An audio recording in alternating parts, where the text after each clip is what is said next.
वरुथनी एकादशी व्रत कथा। दोस्तों, एकादशी तिथि जगत के पालनहार श्री हरि विष्णु को समर्पित होती है। वैशाख माह के कृष्ण पक्ष की एकादशी को वरुथनी एकादशी कहा जाता है। इस दिन भगवान विष्णु के संग माँ लक्ष्मी जी की पूजा की जाती है। साथ ही जीवन में खुशहाली और सौभाग्य के लिए व्रत भी रखा जाता है।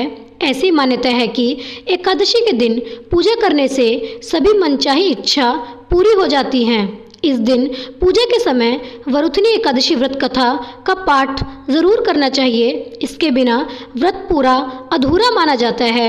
मान्यता है कि इससे पुण्य फलों की प्राप्ति होती है।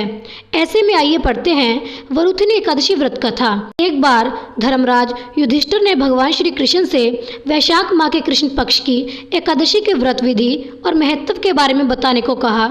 इस पर भगवान श्री कृष्ण ने उनसे कहा कि इस एकादशी को वरुथनी एकादशी के नाम से जाना जाता है। इस एकादशी का व्रत विधि पूर्वक करने से जीवन में हर सुख सौभाग्य और पुण्य की प्राप्ति होती है और सभी पाप मिटते हैं। वरुथनी एकादशी की कथा कुछ इस प्रकार है। पौराणिक कथा के अनुसार एक बार मांधाता नामक एक राधा नर्मदा नदी के तट पर बसे अपने राज्य पर शासन करते थे। वे बहुत धार्मिक व्यक्ति थे और हर समय पूजा पाठ धर्म कर्म आदि में लगे रहते थे।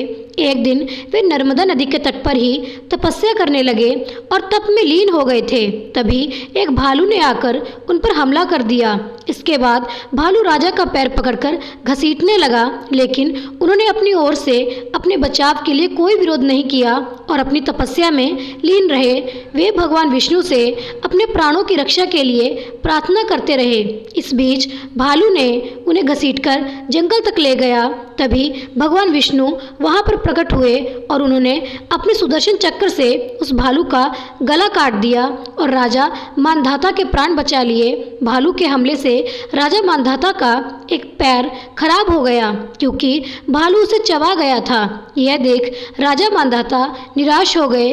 तब श्री हरि ने उनसे कहा कि तुमने पिछले जन्म में जो कर्म किए थे यह उसका ही परिणाम है। तुम वैशाख माह के कृष्ण पक्ष की एकादशी को वरुथनी एकादशी का व्रत करना। यह व्रत मथुरा में करना और विष्णु जी के वराह स्वरूप की पूजा करना। उस व्रत के पुण्य प्रभाव से तुमको नया शरीर प्राप्त होगा। श्री हरि के आदेश के मुताबिक राजा मांधाता वरुथनी एकादशी के दिन मथुरा पहुँचे और विधि विधान से एकादशी व्रत रखा और भगवान विष्णु के वराह स्वरूप की पूजा की। इसके बाद रात्रि जागरण कर अगले दिन व्रत का पारण किया। इस व्रत के प्रभाव से राजा मांधाता को नए शरीर की प्राप्ति हुई और सभी सुख मिले। साथ ही जीवन के अंत में उनको स्वर्ग की प्राप्ति हुई। ऐसे में जो भी व्यक्ति वरुथनी एकादशी का व्रत रखता है उसके पाप मिटते हैं और राजा मांधाता की तरह ही सभी सुख प्राप्त होते हैं। तो दोस्तों, प्रेम से बोलिए श्री हरि विष्णु जी की जय। जाने से पहले मेरे चैनल को लाइक, सब्सक्राइब और शेयर करना मत भूलें। ऐसे ही ज्ञानवर्धक कहानियों के लिए धन्यवाद।